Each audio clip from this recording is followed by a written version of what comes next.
Pero sí hay una cosa que hay que notar. Vimos la similitud entre la circuncisión y el bautismo. Y yo te quiero llamar a meditar en una cosa, hermano. De la misma manera que la circuncisión no te garantizaba la circuncisión del corazón, el bautismo tampoco te garantiza la entrada al nuevo pacto.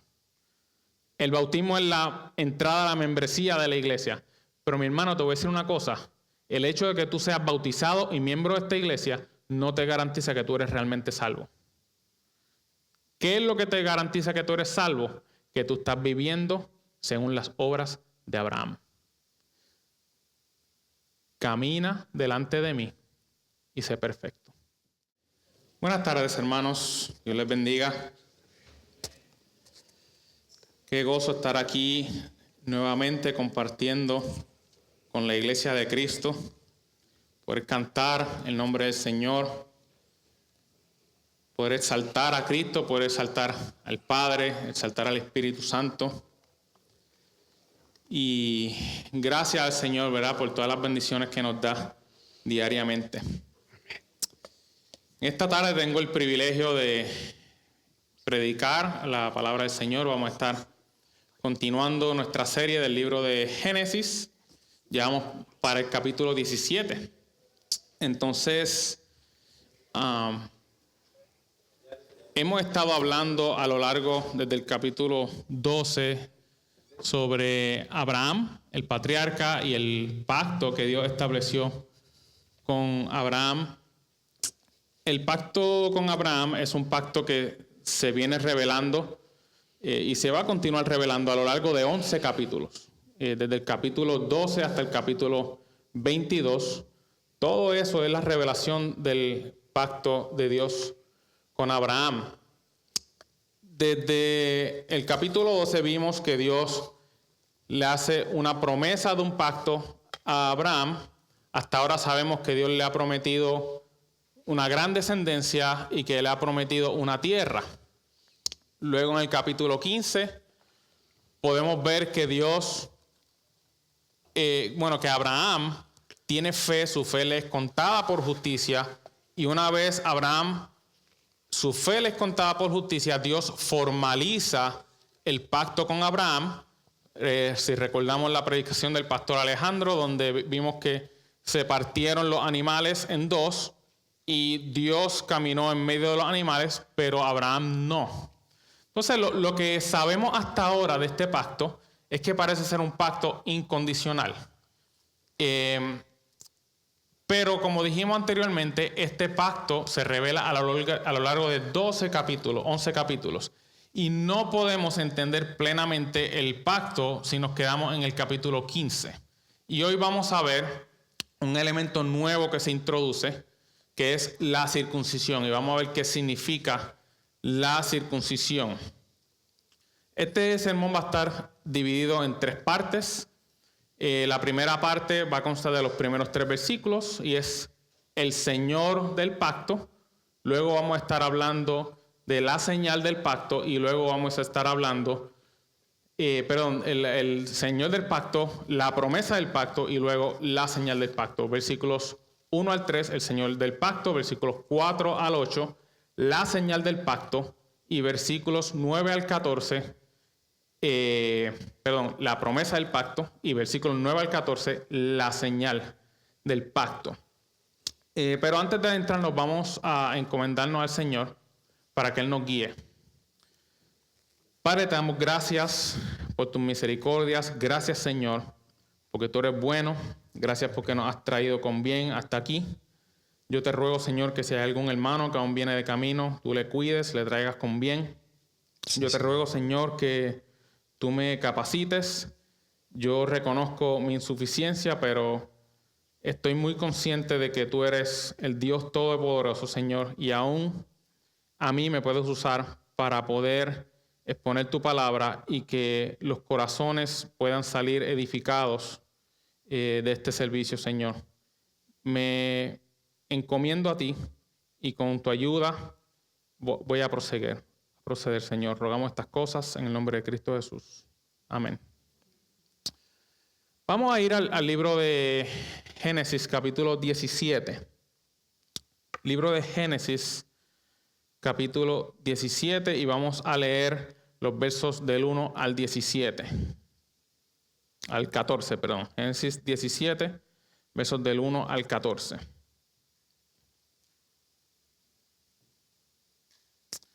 Dice así la palabra del Señor. Cuando Abraham tenía 99 años, el Señor se le apareció y le dijo: Yo soy el Dios Todopoderoso, anda delante de mí y sé perfecto. Yo estableceré mi pacto contigo y te multiplicaré en gran manera. Entonces Abraham se postró sobre su rostro y Dios habló con él. En cuanto a mí, ahora mi pacto es contigo y serás padre de multitud de naciones. Y no serás llamado Abraham, sino que ahora tu nombre será Abraham, porque yo te haré padre de multitud de naciones. Te haré fecundo en gran manera y de ti haré naciones y de ti saldrán reyes. Estableceré mi pacto contigo y con tu descendencia después de ti por todas sus generaciones, por pacto eterno, de ser Dios tuyo y de toda tu descendencia después de ti. Y te daré a ti y a tu descendencia después de ti la tierra de tus peregrinaciones, toda la tierra de Canaán como posesión perpetua, y yo seré tu Dios. Dijo además Dios a Abraham: Tú pues guardarás mi pacto, tú y tu descendencia después de ti por sus generaciones. Este es mi pacto con ustedes y tu descendencia después de ti, y que ustedes guardarán. Todo varón de entre ustedes será circuncidado. Serán circuncidados en la carne de su prepucio, y esto será la señal de mi pacto con ustedes. A la edad de 8 días será circuncidado entre ustedes todo varón por sus generaciones. Asimismo, el siervo nacido en tu casa,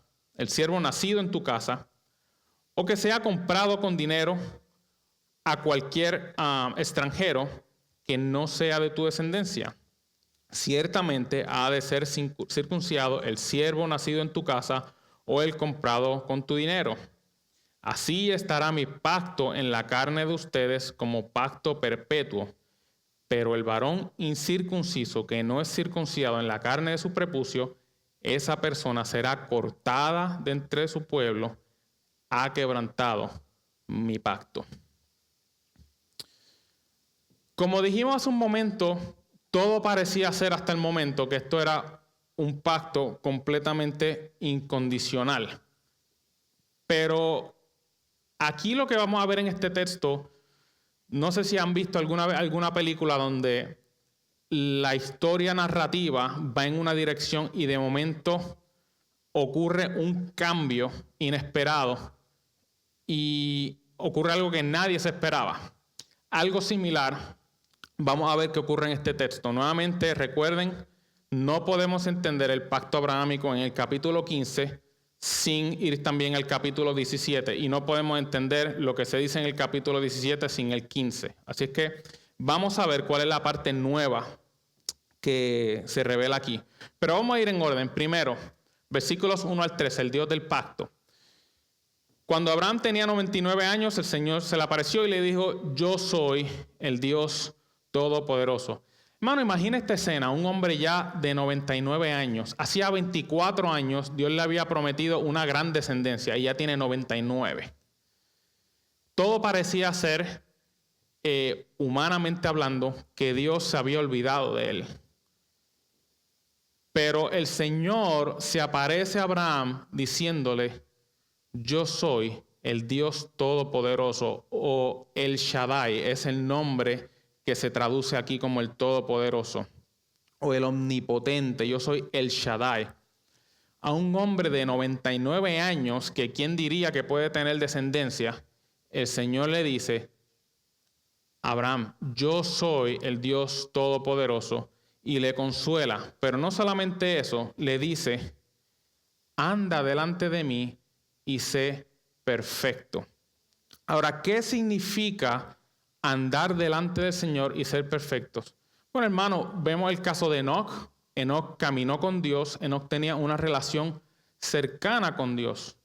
Vemos el caso de Noé también, que, bueno, vamos a buscarlo. El caso de Enoc, capítulo 5 de Génesis, verso 22 al 24, dice: Enoc anduvo con Dios 300 años después de haber engendrado a Matusalén y tuvo hijos e hijas.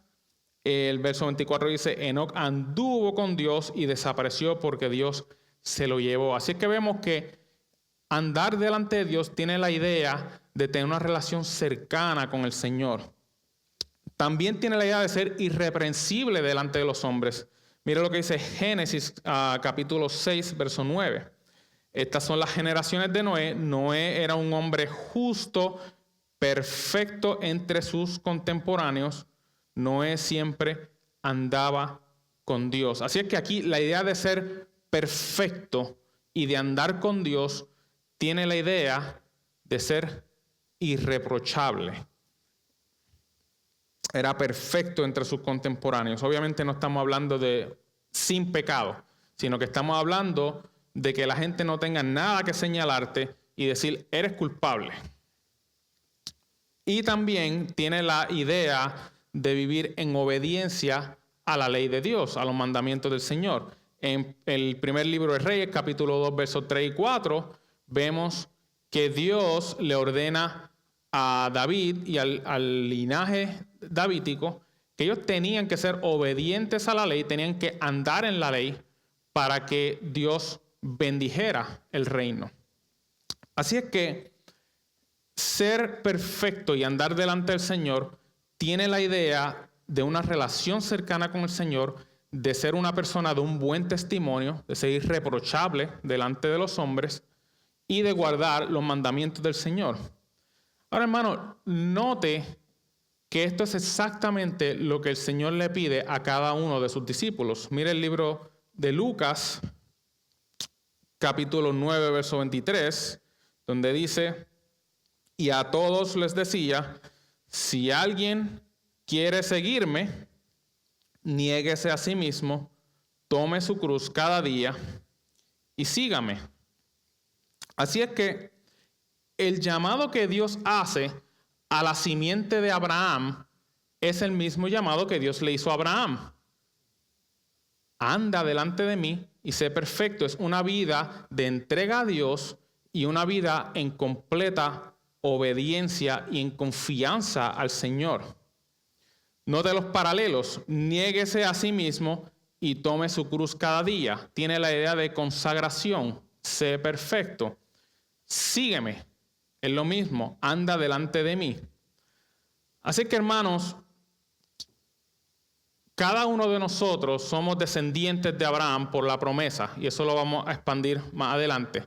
Pero el primer punto que quiero que notemos es que el Dios Todopoderoso que le dijo a Abraham, anda delante de mí y sé perfecto, es el mismo que te dice a ti, si alguien quiere venir en pos de mí, niéguese a sí mismo, tome su cruz y sígame cada día. Lo que se le pidió a Abraham es exactamente lo mismo que se nos pide a cada uno de nosotros que somos los hijos de Abraham según la promesa. ¿Cuál fue la reacción de Abraham a esto? Verso 3. Génesis capítulo 17, verso 3. Entonces Abraham se postró sobre su rostro y Dios habló con él. Hermano, ¿estás andando de manera irreprensible? Aquí en la iglesia es fácil tener un buen testimonio, pero ¿cómo está tu testimonio en tu lugar de trabajo? ¿Puedes decir que eres una persona irreprochable en tu trabajo? ¿Qué dirían tus hijos de ti? ¿Qué dirían tus padres? Que eres una persona que tal cual eres en la iglesia, eres en la casa, eres en el lugar de trabajo, porque este es el llamado. El Dios Todopoderoso, el Shaddai, el mismo que le dijo a Abraham, te dice a ti, si quieres seguirme, niégate a ti mismo, toma tu cruz y sígueme cada día.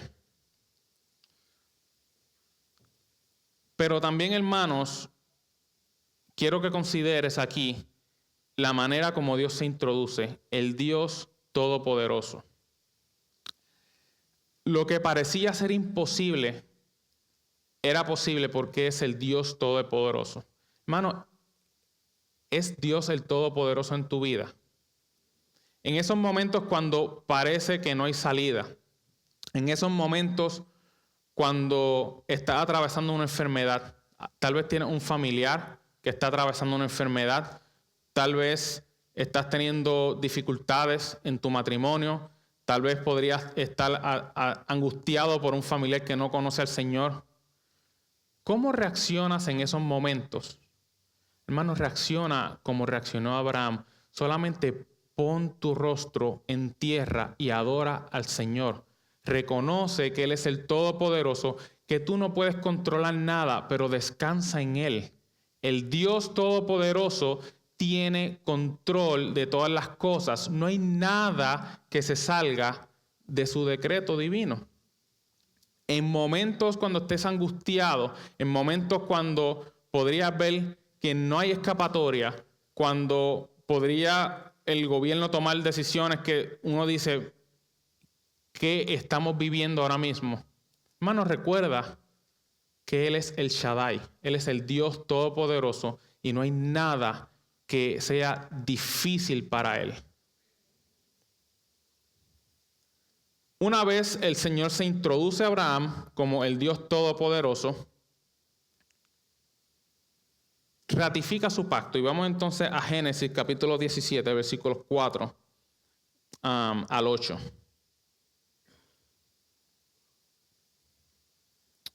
En cuanto a mí, ahora mi pacto es contigo y serás padre de multitud de naciones y no serás llamado más Abram, sino que ahora tu nombre será Abraham, porque yo te haré padre de multitud de naciones. Así que Dios está aquí ratificando nuevamente el pacto que ya había anunciado desde Génesis 12, establecido en Génesis 15, y ahora lo ratifica al cambiarle el nombre. Abraham significa padre enaltecido, pero ahora le cambia su nombre a Abraham, que significa padre de muchas naciones. Mi hermano, este cambio de nombre representa la certeza de que Abraham iba a ser el padre de muchas naciones, no solo de una nación, sino de muchas naciones. ¿Qué quiere decir esto? Abraham no solamente iba a ser el padre de la nación de Israel, sino de todos los que por medio de la fe en Jesucristo vienen a formar parte del Israel espiritual. Mire lo que dice el libro de Romanos capítulo 4, versos 16 al 17.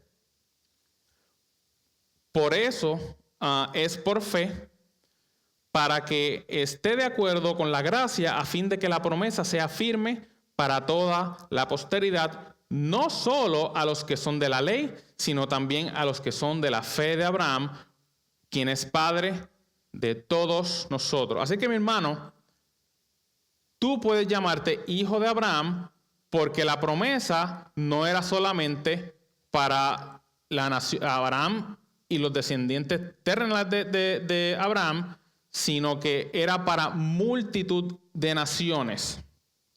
Luego en el versículo 6 continúa la promesa y le dice, te haré fecundo en gran manera y de ti haré naciones y de ti saldrán reyes. Desde Génesis 12 ya Dios le había prometido que en su simiente serían benditas todas las familias de la tierra. Pero es la primera vez que de una manera tan explícita habla de naciones en plural y no de una nación en singular. Esta parte del pacto es una revelación nueva, aunque estaba implícita, porque todas las familias de la tierra iban a ser bendecidas y dijo que de él haría una gran nación. Pero ahora la revelación se hace un poco más clara diciendo que de ti saldrán naciones, pero no solo naciones, dice reyes. Y esto tuvo un cumplimiento parcial en la dinastía del reinado davídico, pero su cumplimiento final está en Cristo y los que estamos unidos a Cristo. Mire lo que dice el libro de Romanos, capítulo 4, versos 16 y 17. Dice, por eso es por fe para que esté de acuerdo con la gracia, a fin de que la promesa sea firme para toda la prosperidad, no solo para los que son de la ley, sino también para los que son de la fe de Abraham, quien es padre de todos nosotros, como está escrito: te he hecho padre de muchas naciones delante de aquel en quien creyó, es decir, Dios, que da vida a los muertos y llama a las cosas que no son como si fueran. Quiere decir que aquí la palabra reyes se está hablando no solo de Cristo, sino esas naciones en plural. ¿Por qué? No por nuestros propios méritos, porque la promesa era para Cristo, pero por nuestra unión con Cristo, nosotros vamos a reinar también con Cristo. Mire lo que dice el libro de Mateo, capítulo 21, verso 43. Por eso les digo que el reino de Dios les será quitado a ustedes y será dado a una nación que produzca los frutos del reino. Primera de Pedro 2:9. Pero ustedes son linaje escogido, real sacerdocio, nación santa, pueblo adquirido para posesión de Dios, a fin de que anuncien las virtudes de aquel que los llamó de las tinieblas a su luz admirable. Romanos 5:17. Porque si por la transgresión de un hombre por este reinó la muerte, mucho más reinarán en vida por medio de un hombre, Jesucristo, y los que reciben la abundancia de la gracia y el don de la justicia. Segunda de Timoteo capítulo 2, verso 12. Si perseveramos, también reinaremos con él. Si lo negamos, él también nos negará. Apocalipsis también, capítulo 1, capítulo 5, capítulo 20, vemos también que nosotros vamos a reinar con Cristo. Así es que la promesa aquí de Abraham, hermanos, es para ti, es una promesa para Cristo, y por nuestra unión con Cristo nosotros somos partícipes de esta promesa. Nosotros, hermanos, la iglesia, somos el Israel escatológico del Antiguo Testamento. Nosotros hablamos a veces de escatología como las cosas futuras. Escatología es una palabra que usan los teólogos para referirse a los eventos del futuro. Pero, hermanos, en nosotros también hay cumplimiento. La escatología no es todo al futuro. Cuando vemos el Antiguo Testamento, nosotros somos el cumplimiento de muchas de esas promesas que fueron anunciadas en el Antiguo Testamento. Así que nosotros, la iglesia, somos ese Israel escatológico del Israel del Antiguo Testamento.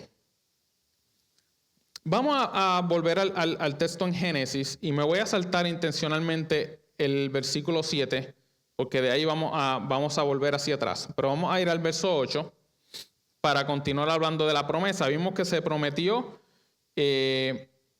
que de él iban a salir naciones y reyes. Verso 8 dice: y te daré a ti y a tu descendencia después de ti la tierra de tus peregrinaciones, toda la tierra de Canaán como posesión perpetua, y yo seré tu Dios. Ahora, ¿qué tierra es esta? ¿Para quién es esta tierra prometida? Muchos hoy día piensan que la tierra prometida, Canaán, es para la nación de Israel, y están esperando un reino futuro, el reino de Israel, un reino futuro con Israel. Pero, hermanos, estas promesas son para ti, y a medida que vayamos desarrollando el mensaje, recuerda, las promesas de Abraham son para ti. Mira lo que dice en el libro de Mateo, capítulo 5, versos 3 al 5. Dice: bienaventurados los pobres en espíritu, pues de ellos es el reino de los cielos. Bienaventurados los que lloran, pues ellos serán consolados. Bienaventurados los humildes, pues ellos heredarán, ¿qué? La tierra. ¿Para quién es la tierra? Para los humildes, para los que lloran, para los pobres de espíritu, para los que tienen hambre y sed de justicia, para los misericordiosos, para los de limpio corazón, los que procuran la paz, para aquellos que son perseguidos por causa de la justicia. Hermano, la tierra es para el creyente, para el que en obediencia a Cristo toma su cruz y le sigue. Para ellos es la tierra, para nosotros. Y uno diría: sí, pero tú estás interpretando eso de una manera. Abraham no creo que haya entendido eso. Cuando tú lees el texto, yo no creo que Abraham haya entendido que la tierra se refiera a una tierra futura, el espiritual, el cielo o la tierra futura. Bueno, vamos a ver cómo lo interpretó Abraham. Mire lo que dice el libro de Hebreos, capítulo 11, versos 9 y 10. Por la fe habitó como extranjero en la tierra, aquí está hablando de Abraham. Verso 8 dice, por la fe Abraham. Verso 9, por la fe habitó como extranjero en la tierra de la promesa, como en tierra extraña, viviendo en tiendas como Isaac y Jacob, coherederos de la misma promesa.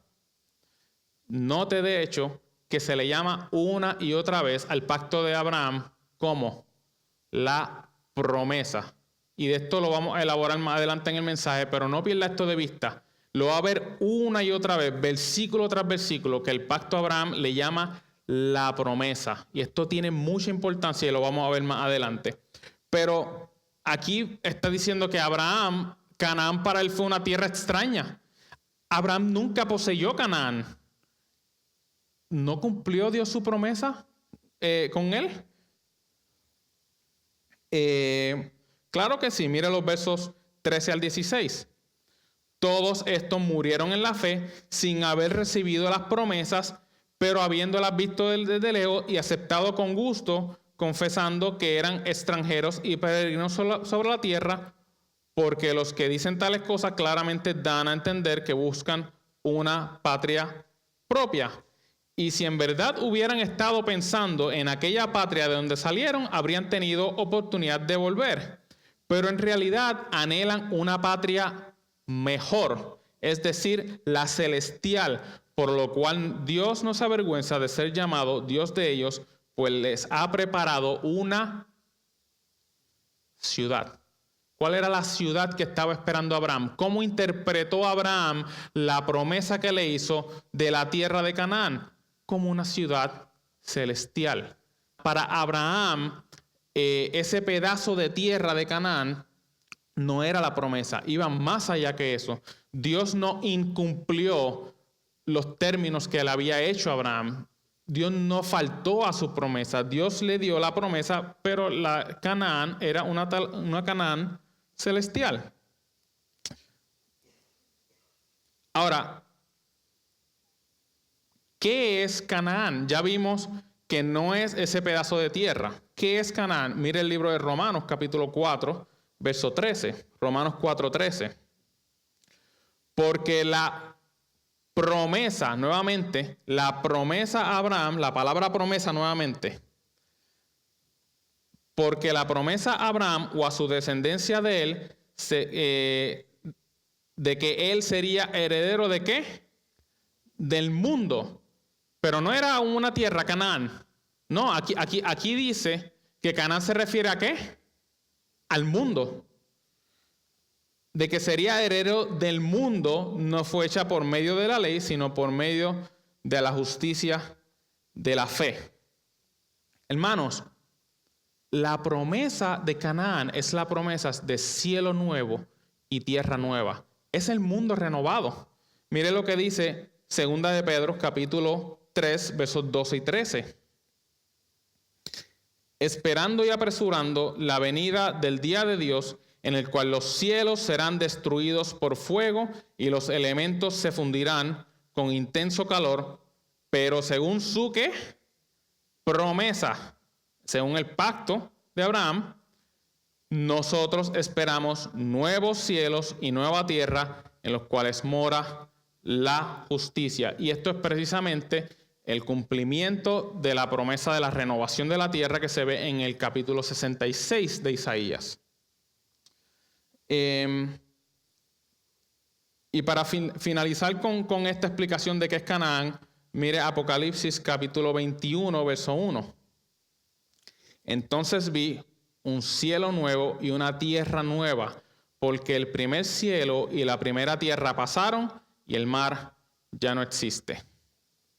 Así que, hermanos, en el día final, en el día del juicio, el Señor va a restaurar toda la tierra. Toda la tierra va a volver a su estado original sin pecado. Va a volver a ser un Edén. Después que Dios restaure toda la creación, la Nueva Jerusalén desciende. La Nueva Jerusalén es la iglesia, como eso ya se predicó anteriormente, desciende para morar en esta tierra por la eternidad, pero ¿cómo? Renovada, sin los efectos del pecado, una tierra nueva. Hermanos, esa es la promesa de Canaán. Estar morando aquí en una tierra hermosa, renovada, sin el pecado, pero más importante aún, con Cristo en ella. Nosotros, hermano, imagínese eso por un momento. Una tierra donde ahora todo es perfecto y de momento estamos así caminando y Cristo está caminando al frente nuestro. Y Abraham está por ahí. Esa es la promesa de Canaán. Hermano, la promesa de Canaán es para ti. No tienes que ver así a la nación de Israel. Oye, qué suerte tienen ellos, lo que les espera. No, hermano, eso es para ti. La tierra de Canaán es para ti, no es para un Israel del que tú no formas parte. Es para ti. En Canaán ya no va a haber dolor. Yo hoy me levanté con un dolorcito en la espalda. En Canaán ya no va a haber esos dolorcitos en la mañana. Hermano, tal vez tienes familiares enfermos. Tú estás pasando por dolores. En Canaán ya no va a haber nada de eso. Pero más aún, hermano, ¿cuántos deseos tenemos de ver físicamente a Cristo? Yo todos los días lo quiero ver. Ya en Canaán no va a haber que esperar. Lo vas a tener ahí, lo vas a poder ver. Vas a estar delante de la presencia de Dios. Esa es la promesa de Canaán. Deleítate en esa promesa, mi hermano. Aprópiate de ella porque es tuya. Vive gozoso porque te espera Canaán. Vamos a volver a nuestro texto en Génesis capítulo 17, ahora sí el verso 7. Ya vimos en el verso 6 y el verso 8 que se le prometió que de él saldrían multitud de naciones y reyes. Verso 8, Canaán como posesión perpetua. Ahora, en el verso 7 se nos dice que esta promesa es un pacto eterno. Dios hace un pacto eterno con Abraham y con su descendencia. Mira lo que dice: estableceré mi pacto contigo y con tu descendencia después de ti por todas las generaciones, por pacto eterno de ser Dios tuyo y de toda tu descendencia después de ti. Ahora la pregunta es, ¿cuál descendencia? Porque dice que el pacto es un pacto eterno con él y ¿con quién? Con su descendencia. ¿Quién es esta descendencia? Bueno, en un sentido, Israel. Eso lo vamos a ver más adelante en los versículos 9 al 14. La nación de Israel era su descendencia. Pero hermano, en un sentido final, la descendencia es Cristo y los que están unidos a Cristo. Mire lo que dice el libro de Gálatas. Y vamos a pasar algunos minutos ahora en el libro de Gálatas. Libro de Gálatas, capítulo 3, versículo 16. Dice: ahora bien, las promesas fueron hechas a Abraham y a su descendencia. Nuevamente, hermanos, el pacto, ¿cómo se le está llamando? Promesa. No se olviden de esto. Y más adelante va a ser importante. Yo solamente quiero que cuando probemos lo que vamos a hablar más adelante, no piensen que yo estoy tomando un versículo de la Biblia para de ahí construir toda una teología.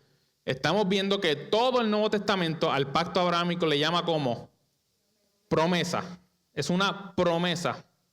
Ahora bien, las promesas fueron hechas a Abraham y a su descendencia. No dice y a las descendencias como refiriéndose a muchas, sino más bien ¿a qué? A una y a tu descendencia, es decir, Cristo. ¿A quién fue hecha la promesa? ¿A Abraham y a quién? ¿A la nación de Israel? No, a Cristo. Ahora, ¿solamente a Cristo? No, mire el verso 19. Y si ustedes son de Cristo, entonces son descendencia de Abraham, herederos según ¿qué? Según la promesa. Entonces, ¿para quién es la promesa de Canaán? ¿Para quién es la promesa del pacto hecho con Abraham? Es para Cristo y por consecuencia de nuestra unión con Cristo, para nosotros también es esta promesa. Romanos capítulo 4, versos 9 al 12, mantenga su dedito ahí en Gálatas porque vamos a volver. Pero Romanos 4, 9 al 12 dice, ¿es pues esta bendición solo para los circuncisos? ¿Quiénes son los circuncisos? Vamos a ver más adelante en los versos 9 al 14 que se refiere a la nación de Israel, el Israel étnico. ¿Es pues esta bendición solo para los circuncisos o también para los incircuncisos? Nosotros somos los gentiles o los incircuncisos. Porque decimos, a Abraham le fue contada por justicia. Entonces, ¿cómo le fue contada? ¿Siendo circunciso o siendo incircunciso? No siendo circunciso, sino siendo incircunciso. Abraham recibió la señal de la circuncisión como sello de la justicia de la fe que tenía mientras aún era incircunciso para que fuera padre de todos los que creen sin ser circuncidados, a fin de que la justicia también se les tome en cuenta a ellos. ¿De qué está hablando aquí? Pues hermanos, está hablando de que Abraham tuvo fe y le fue contado por justicia. ¿En qué capítulo? ¿En el 17? No, en el capítulo 15, cuando aún no se había circuncidado. Porque para que él sea llamado padre no solo de los descendientes de la circuncisión, que es la nación de Israel, sino padre de quién? De todos, de multitud de naciones. Ahí estamos nosotros. Libro de Hebreos, capítulo 13, verso 20. Hermano, antes de ir aquí, dijimos que el pacto abrahámico se revela a lo largo de 11 capítulos y nada aquí es casualidad. Las cosas tienen un orden, como estamos viendo. Hay un propósito por el cual Dios no había establecido su pacto formalmente en el capítulo 12.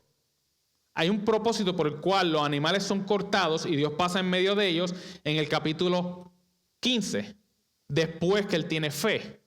Hay un propósito por el cual Dios no le da la señal del pacto en el capítulo 15, se lo da en el capítulo 17. Aquí nada es casualidad. Dios tiene un propósito para todas las cosas y estamos viendo ahora en el Nuevo Testamento el propósito de estas cosas, de este orden de acontecimientos.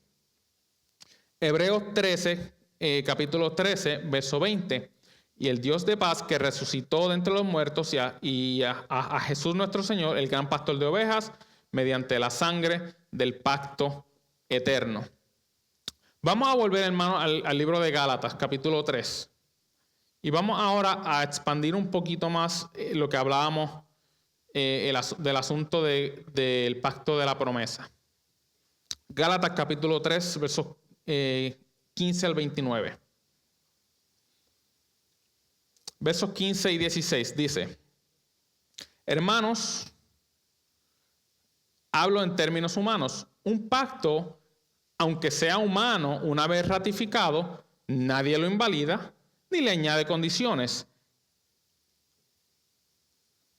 Aquí, ¿qué es lo que está diciendo? Aquí nada ha cambiado. Es lo mismo.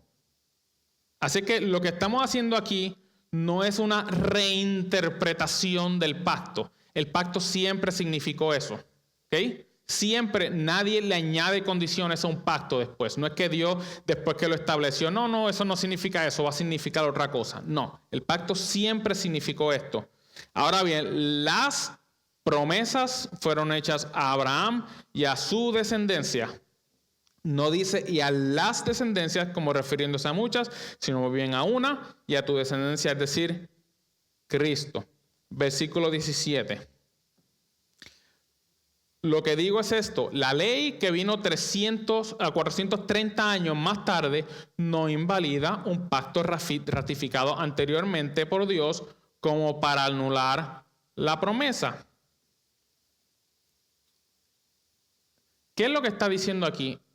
Cuando habla de la ley, está hablando de ¿qué? De otro pacto que vino después. ¿El pacto qué? ¿Cuál pacto vino después del pacto abrahámico? El pacto sinaítico, el pacto que Dios hizo con Moisés, donde fue dada la ley. El pacto sinaítico, el pacto mosaico, no invalida las promesas del pacto abrahámico, es lo que está diciendo aquí. Porque si la herencia depende de una ley, ya no depende de una promesa. Pero Dios se la concedió a Abraham por medio de una promesa. Entonces, ¿para qué fue dada la ley? Fue añadida a causa de las transgresiones hasta que viniera la descendencia a la cual había sido hecha la promesa. Ley que fue promulgada mediante ángeles por mano de un mediador. Ahora bien, un mediador no representa a uno solo, pero Dios es uno solo. ¿Es entonces la ley contraria a las promesas de Dios? De ningún modo, porque si se hubiera dado una ley capaz de impartir vida, entonces la justicia ciertamente hubiera dependido de la ley. Pero las Escrituras lo encerró todo bajo pecado para que la promesa que es por la fe en Jesucristo fuera dada a todos los que creen. Así es que, nuevamente vemos aquí que el pacto abrahámico es llamado una y otra vez la promesa. Ahora, hermano, ¿la promesa de qué? ¿Pero por qué me sigue insistiendo con la promesa? ¿Qué es esta promesa? ¿Qué es lo que promete el pacto abrahámico? Hermanos, lo que promete el pacto abrahámico es el nuevo pacto. Esa es la promesa que está en el pacto abrahámico. ¿Y cómo se llega a entrar al nuevo pacto? Al nuevo pacto se entra por medio de la fe. Pero note que la promesa es la promesa del nuevo pacto, no es el nuevo pacto. Y voy a explicar esto otra vez porque puede ser un poco enredado. El pacto abrahámico es la promesa del nuevo pacto, aquel. El pacto abrahámico no es el nuevo pacto. ¿Sí se entendió esto? El pacto abrahámico en sí no es el nuevo pacto. Contiene una promesa de que va a haber un nuevo pacto. ¿Ok? El pacto abrahámico es la promesa del nuevo pacto y eso lo vamos a expandir en breve. Gálatas capítulo 3, vamos a ver los versos 26 al 29. Vemos aquí que la promesa fue a Cristo y a su simiente. Pues todos ustedes son hijos de Dios mediante la fe en Cristo Jesús, porque todos los que fueron bautizados en Cristo, de Cristo se han revestido. No hay judío ni griego, no hay esclavo ni libre, no hay hombre ni mujer, porque todos son uno en Cristo Jesús. Y si ustedes son de Cristo, entonces son descendencia de Abraham según la promesa. Aquí no hay judío y no hay griego. En Cristo todos somos uno. La promesa no era para la nación de Israel. La promesa era ¿para qué? Para todos los que están unidos a Cristo, porque la promesa fue para Cristo. Ahora note, en el versículo 17 se menciona algo específicamente del bautismo. Versículo 27 dice, porque todos los que fueron bautizados en Cristo, de Cristo se han revestido. Y esto es un lenguaje sacerdotal que está usando. Ser revestido de Cristo quiere decir vestirse con la justicia de Cristo. Eso es lo que hace Cristo como sumo sacerdote, intercediendo por nosotros. Lo que aquí está diciendo en el verso 27 es que el bautismo es una señal de la entrada al nuevo pacto. El bautismo es la señal del nuevo pacto. Ahora, con esto en mente, es inevitable pasar a la nueva sección del texto de hoy, los versos 9 al 14, sin hablar sobre el bautismo. Y vamos a ver ahora por qué. Génesis capítulo 17, del bautismo como señal del nuevo pacto. Génesis capítulo 17, versos 9 al 14. Como habíamos dicho, hasta este momento parecía ser que el pacto abrahámico es un pacto incondicional. No hay nada aquí que parezca ser una condición. Sin embargo, ahora se expande en el capítulo 17 esta revelación y se muestra un elemento de obras. Hasta ahora todo parecía ser un pacto de gracia. Y ya el hermano Juan, cuando predicó del capítulo 12, nos explicó lo que es un pacto de obras y un pacto de gracia. No voy a explicarlo todo nuevamente. Si usted tiene dudas sobre eso, la grabación está en nuestro canal de YouTube y puede ir allí y repasar un poquito de esas cosas. Pero básicamente, de manera general, un pacto de gracia es, tú no tienes que hacer nada para recibir los beneficios del pacto. Un pacto de obras es que tú tienes que hacer algo para recibir los beneficios del pacto. Para una explicación más completa, puede ver nuevamente el mensaje del hermano Juan. Ahora, hasta ahora, el pacto abrahámico parecía ser un pacto completamente de gracia. Aquí no había nada que hacer para recibir los beneficios del pacto. Pero ¿qué pasa aquí en los versos 9 al 14? Se introduce una condición. Dice que tenían que circuncidarse y permanecer en la circuncisión. Y si no permanecían en la circuncisión, serían cortados. Entonces aquí hay una condición. Aquí hay una condición.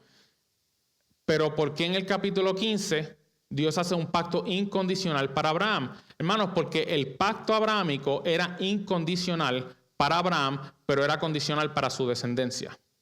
Aquí vamos a ver una dualidad. El pacto abrahámico era incondicional para Abraham, pero era condicional para la descendencia de Abraham. Aquí vamos a ver a continuación que el pacto abrahámico tiene dos capas. Del pacto abrahámico vamos a ver unas promesas espirituales y unas promesas terrenales. De las promesas espirituales eventualmente sale el nuevo pacto y de las promesas terrenales sale el antiguo pacto. Pero los dos pactos nacen del pacto abrahámico. ¿Okay? Así que muchas de estas promesas que se está diciendo a Abraham tienen un doble cumplimiento. Canaán también significaba la tierra de Canaán. No estoy diciendo que no, claro que sí. Pero en un aspecto terrenal, Canaán simbolizaba esa tierra para el antiguo pacto. En un aspecto espiritual, representa la tierra renovada, nuestra vida eterna. Pero ¿qué pasa? Para Abraham y su simiente espiritual, en el sentido espiritual, era incondicional. Eso estaba asegurado. Pero en el plano terrenal había una condición. Y era permanecer en la circuncisión. ¿Okay? Ahora, ¿qué significa permanecer en la circuncisión? Permanecer en la circuncisión significaba una obediencia perfecta a la ley de Dios. Mire lo que dice el libro de Deuteronomio, capítulo 4, versículo 1. La circuncisión es la ley. La circuncisión es una representación de la ley. Luego, recuerden que de la parte de la circuncisión, que era la promesa terrenal, se desprende el pacto mosaico, el pacto sinaítico. Y la señal del pacto, ¿cuál es? La circuncisión. Así que la circuncisión es una representación de la ley. Deuteronomio capítulo 4, verso 1. Ahora pues, oh Israel, escucha los estatutos y los decretos que yo les enseño para que los cumplan, a fin de que vivan y entren a tomar posesión de la tierra que el Señor, el Dios de tus padres, les da. Oh, espérate, pero no era una promesa incondicional. ¿Por qué aquí me está diciendo entonces que a fin de vivir en la tierra y poseerla, yo tengo que cumplir la ley? Porque no era una promesa incondicional para la descendencia de Abraham. Era incondicional solamente para Abraham. Mire lo que dice Deuteronomio capítulo 8, versos 18 al 20. Pero acuérdate del Señor tu Dios, porque Él es el que te da poder para hacer riquezas, a fin de confirmar su pacto, el cual juró a tus padres, como en este día. Pero sucederá que si alguna vez te olvidas del Señor tu Dios y vas en pos de otros dioses y los sirves y los adoras, yo testifico para ustedes hoy que ciertamente perecerán. ¿Estaba condicionado o no estaba condicionado para el pueblo de Israel permanecer en el pacto? Claro que sí. Génesis 17, versículo 14. Si no permanecían en la circuncisión, serían cortados. Israel fue cortado. Eso lo vamos a ver más adelante, por haber quebrantado el pacto. Deuteronomio capítulo 28, versículos 1 y 2. Y sucederá que si obedeces diligentemente al Señor tu Dios, cuidando de cumplir todos tus mandamientos que yo te mando hoy, el Señor tu Dios te pondrá en alto sobre todas las naciones de la tierra, y todas estas bendiciones vendrán sobre ti y te alcanzarán si obedeces al Señor tu Dios. Versículo 15. Pero sucederá que si no obedeces al Señor tu Dios y no guardas sus mandamientos y estatutos que hoy te ordeno, vendrán sobre ti todas estas maldiciones y te alcanzarán. Jeremías capítulo 11, versículos 2 al 11. No lo voy a leer, yo creo que ya probamos el punto. Tengo muchos versículos y no da tiempo para leerlos todos.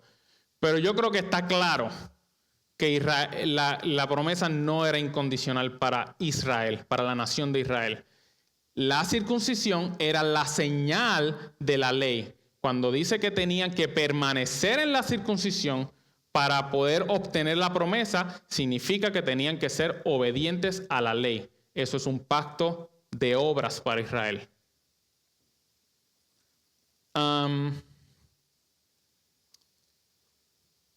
Ahora, ¿pudo Israel cumplir los términos del pacto? ¿Qué pasó con Israel? Bueno, vamos a hacer aquí no sumario, summary. ¿Cómo se dice summary? Un resumen. Vamos a hacer un resumen de lo que pasó con Israel. Después del reinado de David, entra a reinar su hijo Salomón y Salomón desobedece al Señor. Por causa de amor a David, Dios no divide el reino de Salomón en ese momento, por amor a David. Pero eventualmente, sí, el reino se divide. Y está lo que se llamaba el reino del norte, que eran 10 de las tribus de Israel, y el reino del sur, que eran la tribu de Judá y la tribu de Benjamín. El reino del norte, el reinado de Israel, ¿qué pasó? Fueron cortados y fueron entregados al exilio asirio. Entonces, ¿cortó o no cortó? ¿Alguien sabe algo más del reino del norte? Fueron cortados. Ahora, ¿por qué Dios no cortó el reino del sur? ¿Por qué Dios no cortó el reino de Judá? Porque faltaba una promesa por cumplir. La promesa que Dios le había hecho a Abraham y a David de que iba a haber un descendiente que en él iban a ser benditas todas las familias de la tierra, de que Abraham iba a tener gran descendencia y de que iba a haber muchos reyes que salieran de él. Esa promesa faltaba por cumplir y por amor a Abraham y a David, Dios no cortó a Judá, aunque habían sido desobedientes también. Toda la nación de Israel había sido desobediente, pero por amor a Abraham, a David, y por fidelidad a su promesa, Judá permaneció por un poco más de tiempo. Mire lo que dice el libro de Reyes, el primer libro de Reyes, capítulo 11. Primero de Reyes 11, 9 al 13. Entonces el Señor se enojó con Salomón porque su corazón se había apartado del Señor, Dios de Israel, que se le había aparecido 2 veces, y le había ordenado en cuanto a esto que no siguieran a otros dioses, pero él no guardó lo que el Señor le había ordenado, y el Señor le dijo a Salomón: ¿por qué has hecho esto y no has guardado mi pacto y mis estatutos? Y te he ordenado ciertamente, arrancaré el reino de ti y lo daré a tu siervo.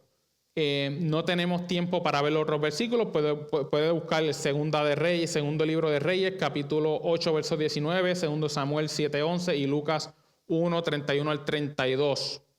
Así es que Judá se mantiene hasta que Cristo cumple las promesas del pacto, que dice: y estableceré el nuevo pacto. Y establece el nuevo pacto. Cuando el Señor dice consumado es y el velo del templo se rasga de arriba abajo, hermanos, ese es el fin del sistema mosaico. A partir de ese momento, la nación, el reino de Judá, fue oficialmente cortado. Ya Dios no tiene nada que ver con el sistema mosaico, pero gracias a eso, tú y yo tenemos acceso directo al lugar santísimo. Ya no hay un templo que en un lugar cubierto con una cortina. No, el Señor lo rasgó y junto con eso rasgó todo el sistema mosaico y te dice a ti, si tú quieres acceder al lugar santísimo, niégate a ti mismo, toma tu cruz y sígueme cada día y tienes acceso directo al lugar santísimo a través del Señor Jesucristo. ¿Y qué ocurre en el año 70? La destrucción de Jerusalén. ¿Fue o no fue cortada Judá? Judá fue cortada también, porque el pacto era condicional para la nación de Israel. Ahora, hemos estado hablando aquí el asunto de la señal del pacto. No tengo tiempo, ya se me ha ido el tiempo, pero hay unas diferencias entre la teología, lo que llaman teología pactual, entre los bautistas y los presbiterianos. Nuestros hermanos, y sí son nuestros hermanos presbiterianos bautizan a los infantes. Y note que estoy hablando de presbiterianos, aquí no estoy hablando de luteranos, de católicos, de ortodoxos, porque es diferente. Las razones por las que ellos bautizan infantes son distintas. Ellos creen en algo que se llama regeneración bautismal. Pero los presbiterianos y nosotros tenemos algo en común. Es que nosotros no creemos que el bautismo salva. Ellos no bautizan los presbiterianos no bautizan a sus bebés porque piensan que van a ser salvos por eso. Pero ¿por qué entonces los bautizan? Es por una mala interpretación del pacto abrahámico. En la teología pactual de los presbiterianos, todos los pactos, desde la promesa que Dios le hace a Adán, que un descendiente de él le aplastaría la cabeza a la serpiente, todo eso, hasta el nuevo pacto, es un mismo pacto. Es lo que le llaman el pacto de gracia. Y todo es lo mismo. El nuevo pacto y el antiguo pacto no son dos pactos diferentes para ellos. El mismo pacto son dos administraciones diferentes, pero en sustancia son el mismo. En sustancia significa que son lo mismo. El Padre y el Hijo son de la misma sustancia. Padre, Hijo y Espíritu Santo son de la misma sustancia, quiere decir que son Dios. ¿Okay? Para ellos el antiguo pacto y el nuevo pacto son el mismo pacto.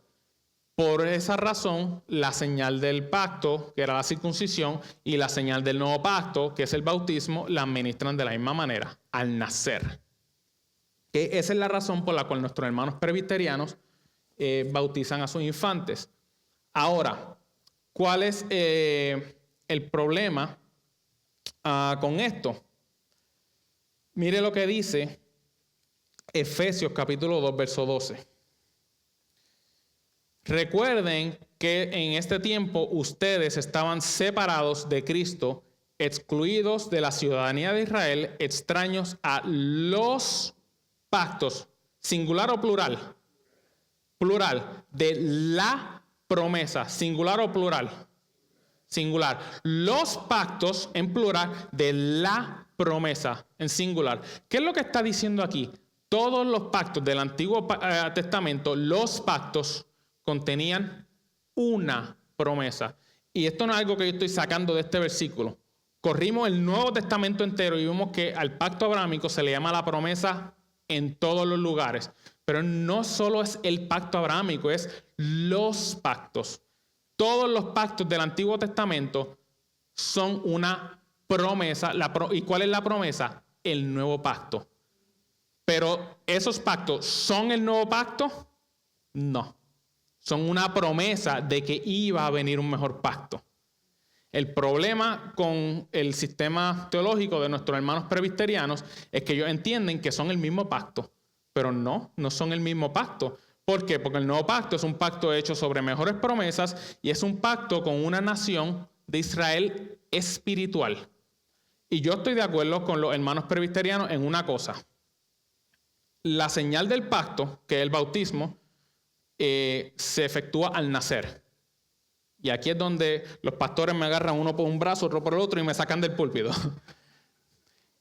El asunto es que en el nuevo pacto se entra por un nacimiento espiritual, no por un nacimiento natural.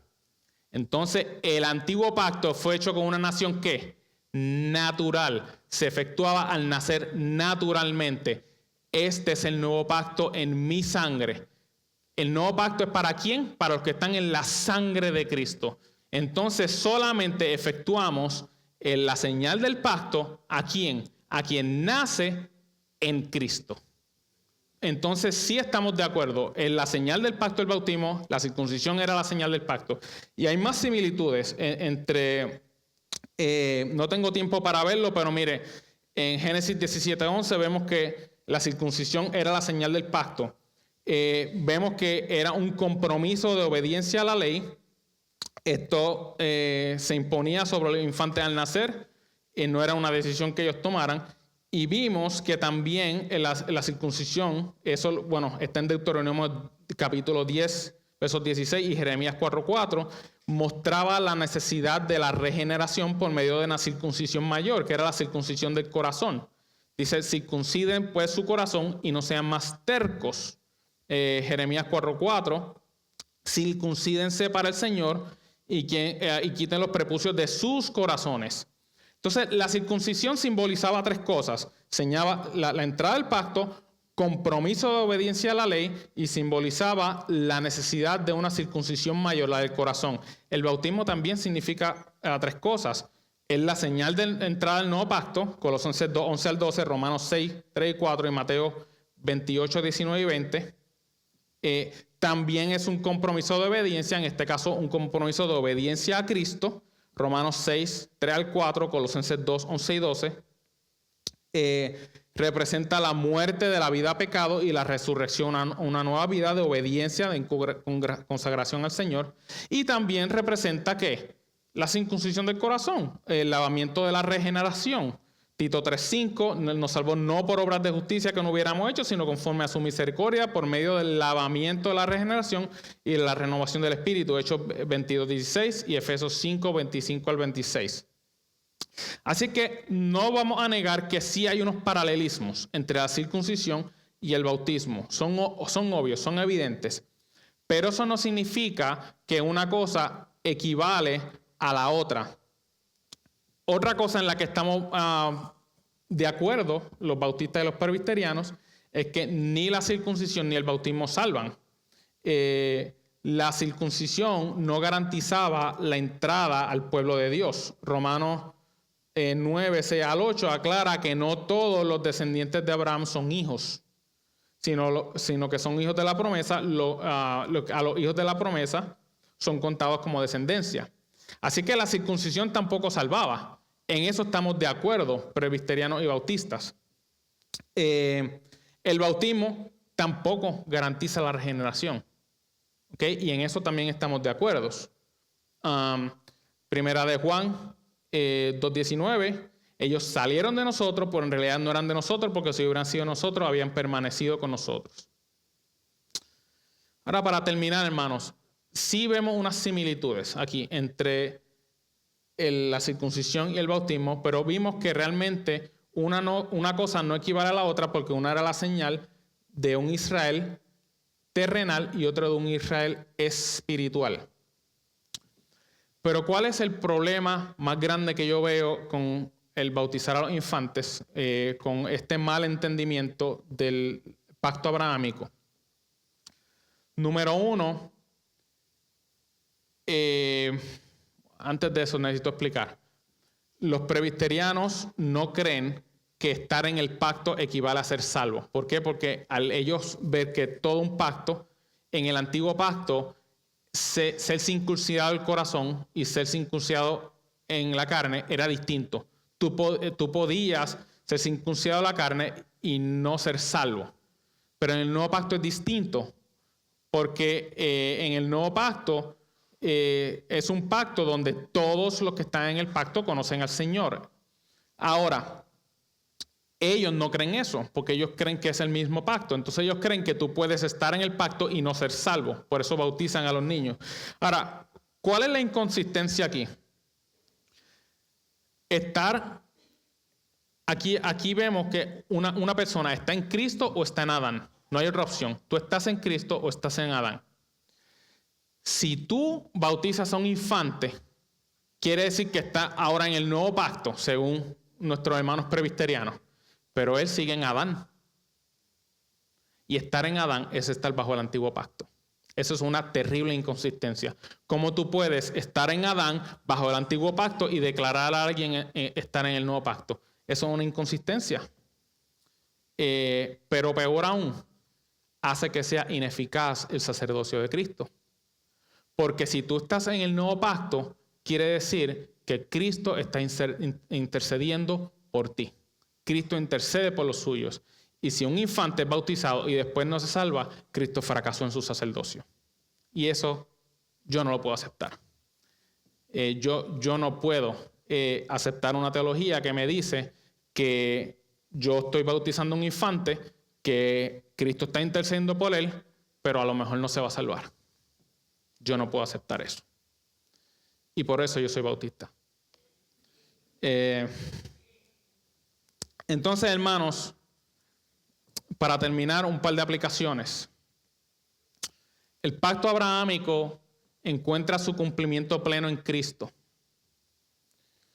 Cristo es la simiente prometida, es el mediador de un nuevo pacto.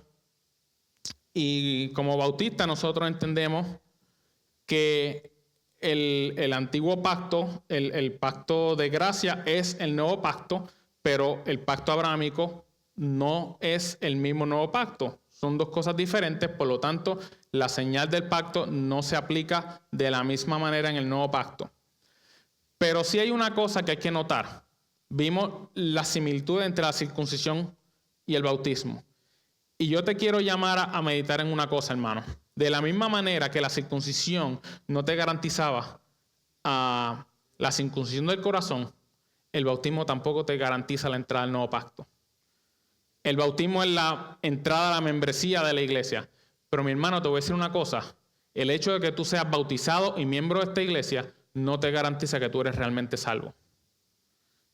¿Qué es lo que te garantiza que tú eres salvo? Que tú estás viviendo según las obras de Abraham. Camina delante de mí y sé perfecto. Si analiza tu vida, hermano, nosotros tenemos constantemente que analizarnos. De la misma manera que Israel fue cortado, hermanos, cualquier persona que no ha sido regenerada, lo que le toca es un juicio delante de Dios y ser juzgado por sus propias obras. Yo prefiero ser juzgado por las obras de Cristo, porque por las mías estoy perdido.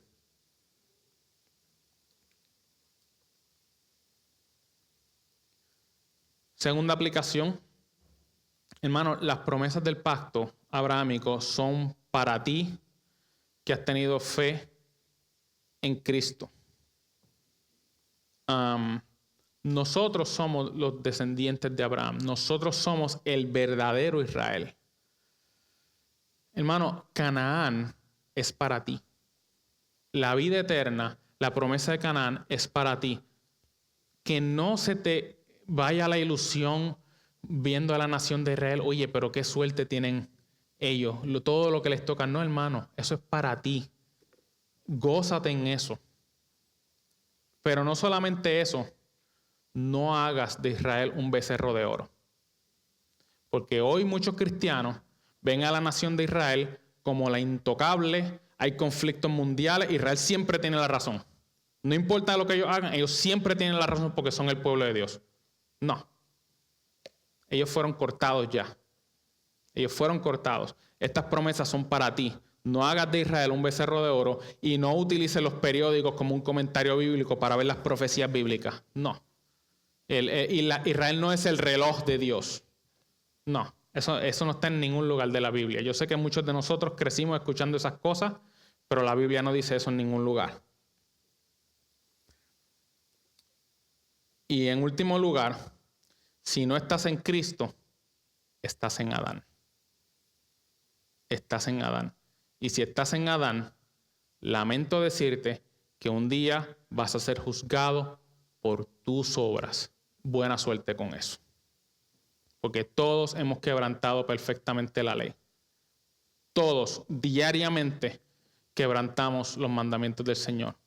Si no estás en Cristo, hoy es el día. No te vayas de aquí sin hablar con alguien y decirle cómo yo puedo estar seguro de que yo soy parte del nuevo pacto. Así que, hermanos, estas son algunas cosas para meditar. Lamento que se me fue el tiempo y recorté la mitad del mensaje prácticamente. Pero meditemos con estas cosas, hermanos. Cuando leas el pacto abrahámico, cuando leas las promesas del Antiguo Testamento, son para ti, hermano. Gózate en eso. Vamos a orar.